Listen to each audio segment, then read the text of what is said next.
தம்பி அக்கா தங்கையோட எத்தனை பேருக்கு சண்டை? சும்மா சொல்லுங்க. நிறைய வீட்டுல அப்படிதானே? நிறைய வீட்டுல. அது அண்ணன் தம்பி வீட்டுல பாருங்களேன், ஒன்னாதானே பிறந்தோம். அம்மா பக்கத்துல படுத்துக்கணும்னு நம்ம 2 பேரும் தானே சண்டை போட்டு அழுதோம். அப்ப தம்பி எவனோ ஒருத்தன் அடிச்சுட்டா அண்ணன் வந்து அந்த ஆளை அடிப்பான். அதெல்லாம் உண்டு தானே? அக்கா தங்கைகள் எவ்வளவு பிரியமா வளர்ந்தோம். ஒண்ணு மண்ணா வளர்ந்த ஒண்ணுக்கு ஒண்ணு தலை பின்னி விடும். நடுவுல என்னவோ ஆயிடுச்சுல்ல வாழ்க்கையில. அது என்ன நடந்ததுன்னு நான் சொல்ல மாட்டேன். சும்மா மாத்தனார் வந்து வடச்சட்டியில வேக வச்சதையே நினைச்சிட்டு இருந்தது. நான் செய்ய வேண்டிய முதல் வேலை நம்முடைய மனதிலே இருந்து அது போன்ற நினைவுகளை நீக்கிவிட்டு அன்பை நிரப்பிக்கொள்ள. அவங்க அப்படி இருந்தா இருந்துட்டு போறாங்க, அவங்களுக்கு தெரிஞ்சது அவ்வளவுதான். ஆனா எனக்கு அன்பு சொல்லிக் கொடுக்கப்பட்டிருக்கிறது. நான் அன்பாக இருப்பேன் என்று நாம் ஒவ்வொருவரும் ஒரு தீர்மானத்தை செய்து கொண்டால் அதுதான் அன்னை தெரசா போன்றவர்களுடைய நினைவுக்கு நாம் செலுத்துகின்ற மிகப்பெரிய அஞ்சலி. நான் கல்கத்தாவுக்கு போயிருந்தேன், இப்போ இல்லை, ஒரு 10-15 வருஷம் இருக்கும். கல்கத்தாவில் இருக்கிற காளி கோவில், அங்கே போய் காளியம்மனை தரிசனம் செய்துவிட்டு வெளியில் வந்தால் கல்கத்தா போனவர்களுக்கு தெரியும், கல்கத்தாவில் இருக்கிற காளி கோவிலுக்கு நேர் எதிராகத்தான் அன்னை தெரசாவினுடைய அந்த அமைப்பினுடைய அலுவலகம் இருக்கிறது. நேர் எதிராப்புல அங்கேயும் போகணும்னு சொல்லிட்டு நான் போனேன். அல்ல, மதர் எந்த இடத்துல இருந்தாங்க, ஸ்பெஷல் பர்மிஷன் வாங்கிட்டு உள்ளெல்லாம் போய் பார்த்தேன். மதர் எந்த இடத்துல, அது ஒரு ஆஃபீஸ் மாதிரி வச்சுக்கோங்களேன். கீழே ஒரு டார்மெட்ரி இருக்கு, சாப்பிடுகிற அறை, மேலே சில அறைகள்லாம் இருக்கு. மதர் இங்கே எந்த அறையில் இருந்தாங்கன்னு நான் கேட்டேன். அப்போ மதர் இல்லை, ஆனால் அவங்களுடைய இருந்த அந்த அறையை பார்க்க வேண்டும் என்று எனக்கு ஒரு ஆசை. அந்த சிஸ்டர் ஒருத்தங்க கூட்டிகிட்டு போனாங்க. நான் கூட நினைச்சேன், பொதுவாக ஒரு ஸ்தாபனத்தின் தலைவர் என்றால் கொஞ்சம் பெரிய ரூம் இருக்காதாங்க. இப்போ ஒரு ஸ்கூல்னாலே பிரின்சிபலுக்கு கொஞ்சம் பெரிய ரூம் அப்படி தானே இருக்கும். ஒரு ஹாஸ்பிட்டல்னா தலைமை மருத்துவருக்கு பெரிய ரூம் இருக்கும். நான் என்ன நினைச்சேன்னா, அவங்க தானே அதை ஆரம்பிச்சவங்க, அவங்களுக்குன்னு கொஞ்சம் பெரிய அறை மாதிரி ஏதாவது கொடுத்துருப்பாங்க. பெரிய அறையெல்லாம் இருக்கு, ஆனால் இவங்க போயிட்டே இருக்காங்க. இந்த அறையா, இந்த அறையா, இல்லைங்க இன்னும் போகணும். கடைசியில் பார்த்தேங்க, நீங்கள் இப்போ கூட போய் பார்க்கலாம், அந்த இடம் அப்படியே தான் இருக்கு. மதர் தெரசா இருந்த அறை என்பது மிக மிக மிக சிறிய ஒரு அறை. அது கூட பரவாயில்ல, அந்த அறைக்கு கீழே தான் சமையல் ஊழ் இருக்கு, கிச்சனுக்கு நேர் மேல. அப்ப கிச்சனுக்கு பக்கத்திலேயே ரூம் இருந்தா ரொம்ப கஷ்டம், பெண்களுக்கு தெரியும் அப்படிதானே, ஏன்னா அந்த ஹீட் ரொம்ப வரும். அந்த சமையல் அறையின் அத்தனை வெப்பமும் வரக்கூடிய ஒரு சின்னஞ்சிறு அறையிலே தான் அன்னை தெரசா வாழ்ந்திருக்கிறார்கள். இப்ப மற்றவர்களுக்கு என்று வாழ்கிறவர்களுடைய வாழ்க்கை எப்போதுமே அவர்களுக்கானதை தேடி போகிற வாழ்க்கையாக இருக்காது. நான் கல்கத்தாவை பத்தி சொன்னதுனால சகோதரி நிவேதிதாவினுடைய ஞாபகம் வருகிறது. வீரத்துறவி விவேகானந்தரனுடைய மாணவியும் மானசீக புத்திரியுமான சகோதரி நிவேதிதா அவர்கள் கல்கத்தாவினுடைய வீதிகளிலே இறங்கி பிளேக் நோயால் பாதிக்கப்பட்டவர்களை காப்பாற்றினார். அந்த காலத்துல பிளேக் நோய் வந்தவங்களை பார்த்தாலே தனக்கும் வந்துரும்னு தெரியும் அவங்களுக்கு, யாரும் வெளியிலே வரமாட்டாங்க. ஆனால் தெருவிலே இறங்கி பிளேக் நோயாளிகளை காப்பாற்றினார் சகோதரி நிவேதிதா. இப்படித்தான் இந்த நாட்டில் அன்பும் அறமும் பெண்களால் காலங்காலமாக வளர்க்கப்பட்டு வந்திருக்கிறது. எனவே நிறைய பெண்கள் இருக்கீங்க, உங்களுக்கு நான் ஒரே ஒரு விஷயத்தை தான் சொல்ல விரும்புறேன். நிறைய பேருக்கு பிள்ளைகள் இருக்காங்க. குழந்தைகளை வளர்க்கிற போது நிறைய அம்மாக்களை நான் பார்த்துருக்கேன், பிள்ளைக்கு லஞ்ச் கொடுத்து அனுப்புவாங்க. லெமன் ரைஸும் பொட்டேட்டோ சிப்ஸும் கொடுக்கும்போது ஒழுங்கா நீ மாத்திரம் தின்னுட்டு வா, ஊருக்கெல்லாம் கொடுக்காது, உங்க அப்பாவை மாதிரியே நீயும் அறிவில்லாம இருக்காதுன்னு சொல்லி தான் டிஃபன் பாக்ஸே பேக் பண்றது. அப்புறம் பிள்ளை வரும் ஸ்கூல்ல இருந்து, அம்மா சயின்ஸ் மார்க் வந்துருச்சுமா, எவ்வளவு வாங்கின? அம்மா 78மா. அதுக்கு 78ன்றது நல்ல மார்க், 78 நல்ல மார்க் தான், 78மா. உடனே என்ன சொல்லணும் ஒரு அம்மா? சொல்லுங்க, நீங்க சொல்லுங்க, சும்மா சொல்லுங்க, நமக்குள்ள என்ன? ஒன்று நல்ல மார்க்குன்னு சொல்லணும், இல்லை இந்த மார்க் போராதுன்னு சொல்லணும், அவ்வளோதானுங்க சொல்லணும். அப்பாக்கள் எப்பவுமே என்ன மார்க்காக இருந்தாலும் 33 வெரி குட்னு போயிடுவாங்க, ஏன்னா காதுலேயே விழுந்திருக்காது அவங்களுக்கு. அம்மா தான் பார்க்கும் 78ஆ என்ன சொல்லணும்? 78 ஓகே, போன தடவை விட நல்லா வாங்கியிருக்க, குட் மார்க். இல்லையா 78 குறைவான மார்க்குமா, இன்னும் கூட வா, இது 2 தானே சொல்லணும். ஆனால் எனக்கு தெரிந்து பல அம்மாக்கள் 2யுமே சொல்ல மாட்டாங்க. நல்ல மார்க்குன்னு சொல்லாது, கம்மி மார்க்குன்னு சொல்லாது. முதல் கேள்வி என்ன தெரியுமா? அந்த பொண்ணு எவ்வளவு? உஷா எவ்வளவு? உஷா தான் கிளாஸ்ல நல்ல மார்க் வாங்குற பொண்ணுன்னு வச்சுக்கோங்க. உஷா எவ்வளவு? ஆண்டனி எவ்வளவு? ஸ்டீஃபன் எவ்வளவு? தீபா எவ்வளவு? எவ்வளோ எல்லாத்தையும் கேட்டுட்டு அப்புறமா கேட்கும், உனக்கு வெக்கமா இல்லை? அல்ல, அம்மாக்களிடம் நான் சொல்ல விரும்புகிற ஒன்று, அன்பு என்பது வீட்டில் துவங்க வேண்டும். அன்புக்கான முதல் அடிப்படையே என்னவென்றால், யாரோடும் உங்கள் பிள்ளைகளை ஒப்பிடாதீர்கள். யாரோடும் ஒப்பிடாதீர்கள். வீட்டிலே 2 பிள்ளை இருந்தா கூட உங்க அண்ணனை பாரு எப்படி இருக்கா, நீ இருக்கே, ஒப்பிடாதீர்கள். ரோஜாவோடு மல்லிகை அல்ல, ரோஜாவோடு ரோஜாவை கூட ஒப்பிடக்கூடாது. ஏனென்றால் ஒவ்வொரு ரோஜாவுக்கும் தனித்தனி நிறம் உண்டு, தனித்தனி மனம் உண்டு, தனித்தனி குணம் உண்டு. எனவே ஒப்பிடாதீர்கள். எனக்கு என்ன தோணுதுன்னா, நாம பிள்ளைகளுக்கு சொல்லி தருவதை விட பிள்ளைகளிடமிருந்து நாம் கற்றுக்கொள்ள வேண்டியது அதிகம் இருக்கிறது என்று நான் நினைக்கின்றேன்.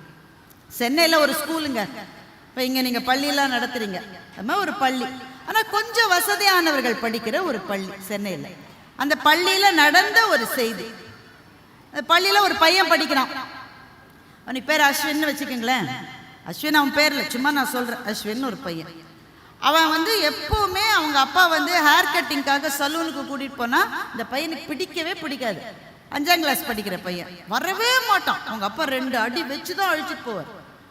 திடீர்னு ஒரு நாள் அவனே அப்பாட்ட ஒரு ஞாயிற்றுக்கிழமை, அப்பா எனக்கு ஹேர் கட்டிங்க்கு போகணும் அவனே சொல்கிறான். அப்பாவுக்கு ஆச்சரியம், இவன் வரவே மாட்டானே, இவனை கூட்டிகிட்டு போன்னு சொல்கிறானே. ஏய் என்னடா சொல்கிற நீ, என்னை கூட்டிகிட்டு போன சலூனுக்கு போகணும், ஹேர் கட்டிங் போகணும். கூட்டிகிட்டு போயிட்டார். அங்கே போனால் அந்த முடி திருத்துக்கிற சகோதரரிடம் இந்த பையன் என்ன சொல்கிறான், ஷேவ் இட் ஃபுல்லி, அதாவது மொட்டை அடிச்சிருன்னு சொல்கிறான், மொத்த முடியும் எடுத்துருன்னு சொல்கிறான். அப்பா பதறிட்டார். அப்பா சொல்ற, ஏய் அதெல்லாம் செய்யக்கூடாது, நாளைக்கு நீ ஸ்கூலுக்கு போனால் எல்லா பசங்களும் உன்னை கேலி பண்ணுவாங்க, நீ அழுவ, நீ வேண்டாம் வேண்டாம் வேண்டாம்.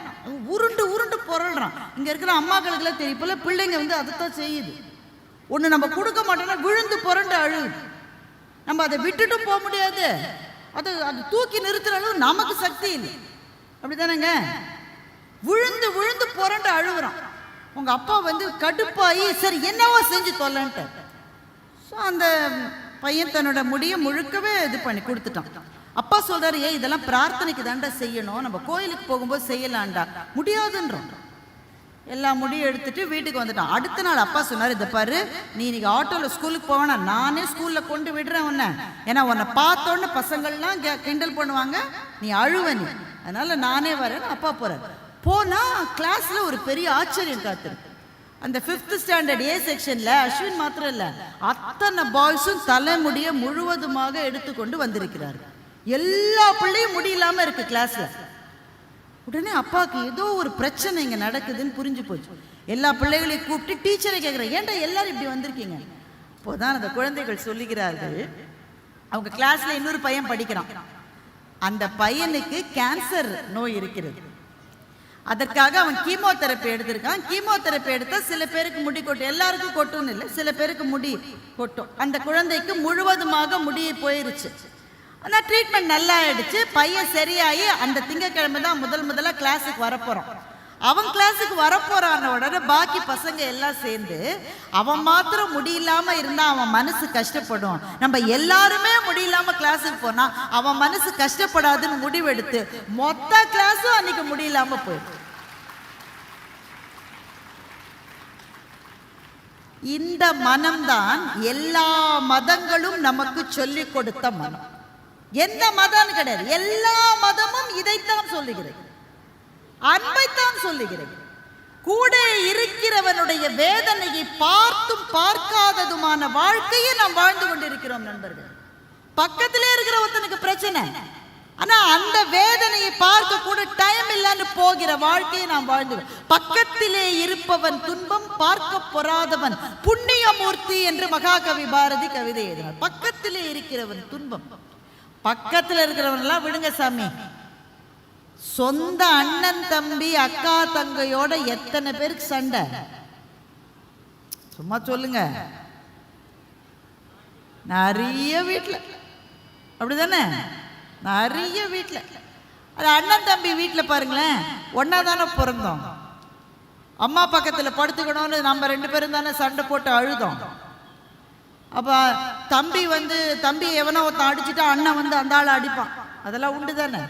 அக்கா தங்கைகள் எவ்வளவு பிரியமாக வளர்ந்தோம். ஒன்று மண்ணா வளர்ந்த ஒன்றுக்கு ஒன்று தலை பின்னி விடும். நடுவில் என்னவோ ஆயிடுச்சுல்ல வாழ்க்கையில். அது என்ன நடந்ததுன்னு நான் சொல்ல மாட்டேன், நீங்களே அதை நினைச்சு பார்த்துக்கீங்க. என்ன நடந்ததுன்னு தெரியல. ஒரு கட்டத்தில் அண்ணன் வீட்டில் கல்யாணம் நிச்சயம் ஆயிடுச்சு. பிள்ளைக்கு, அண்ணனோட பிள்ளைக்கு கல்யாணம் நிச்சயம் ஆயிடுச்சு. தம்பிக்கு இன்னும் சொல்லல. இப்பவே சொல்ல வேணாம், கண்ணு பட்டா போல இருக்கும், கொஞ்ச நாள் பொறுத்து சொல்லிக்கலான்னு மேலிடத்துல இருந்து உத்தரவு வந்திருக்கு. தம்பிக்கு யார் மூலமாவோ இந்த செய்தி தெரிந்தால் தம்பியினுடைய மனசு என்ன நினைக்கும்? எல்லாருக்கும் சொல்லியிருக்கா, என்னை விட்டுட்டான் பாத்தியா. அப்போ ஒன்றாக பிறந்து ஒரே வீட்டிலே இருந்து ஒன்றாகவே வளர்ந்த 2 உயிர்கள் எப்படி பிரிந்தன? அவங்க பேசுறது சரியில்லை, எங்களை பார்த்து அவங்களுக்கு பொறாம, எங்களை விட அவங்க பெரிய நிலைமைக்கு போயிடாங்க, அப்படித்தான் இருக்கும். குற்றங்கள் இருக்கும், குற்றம் பார்க்கில் சுற்றம் இல்லை என்பது தமிழ் நமக்கு தந்த அறிவுரை. உறவுகளிடம் குற்றங்கள் இருக்கும். ஏன் நம்மள்கிட்ட இல்லையா? நாம மட்டும் பெர்ஃபெக்டா இருக்கோமா? மகாத்மா காந்தி மதி இருக்கோமா? அன்னை தெரசா மதி இருக்கோமா? குற்றங்களை பார்க்காமல் சுற்றங்களை பேணுகிற மனநிலையை உங்கள் குழந்தைகளுக்கு சொல்லிக் கொடுங்கள். நிறைவாக ஒரு விஷயம், முதியோர் இல்லம் இங்கே நடத்துகிறீர்கள். அங்கே இருக்கிற முதியோர்களுக்கும் அவர்களை பார்த்து கொள்ளுகிற அந்த பணியாளர்களுக்கும் செவிலியர்களுக்கும் நடத்துகிற உங்களுக்கும் என்னுடைய இருக்கை குவித்த வணக்கத்தையும் வாழ்த்துக்களையும் தெரிவித்துக் கொள்கிறேன்.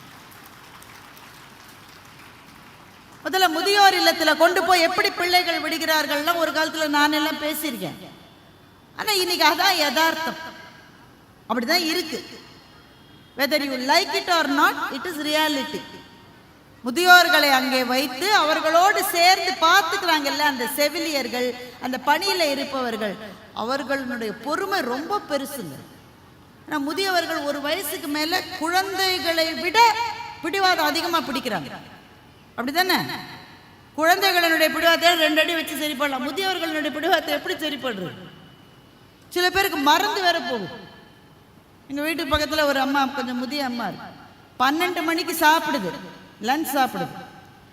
அந்த வீட்டில் மருமகள் ஒருத்தி இருக்கா, அவள் எல்லா வேலையும் முடிச்சுட்டு அந்த அம்மா 1:30 மணிக்கு அப்பாடான்னு உட்காந்து சாப்பிட ஆரம்பிக்கும்போது இந்த அம்மா திரும்பி வருது, எனக்கு சோறே போடாமல் நீ மட்டும் சாப்பிட்றங்க. அப்போ தான் சாப்பிட்ருக்கு 12 மணிக்கு மறந்துருச்சு. அவளுக்கு சாப்பிட்றவளுக்கு எவ்வளவு எரிச்சல் இருக்குன்னு மாத்திரம் யோசிச்சு பாருங்க. ஆனால் அவங்க அப்படித்தான் இருப்பாங்க. உறவுக்காரர்கள் முதியவர்களாக இருந்தாலே நமக்கு இவ்வளவு கஷ்டமா இருக்கு. உறவில்லாத முதியவர்களை பார்த்து கொள்ளுகிற அந்த பணியாளர்களை நாம் எவ்வளவு பாராட்ட வேண்டும், எவ்வளவு பொறுமையோடு அதை செய்கிறார்கள். அவர்கள் அதை சரியாக செய்வதற்கு வழிகாட்டி கொண்டிருக்கிற இந்த நிர்வாகிகளை நாம் எவ்வளவு பாராட்ட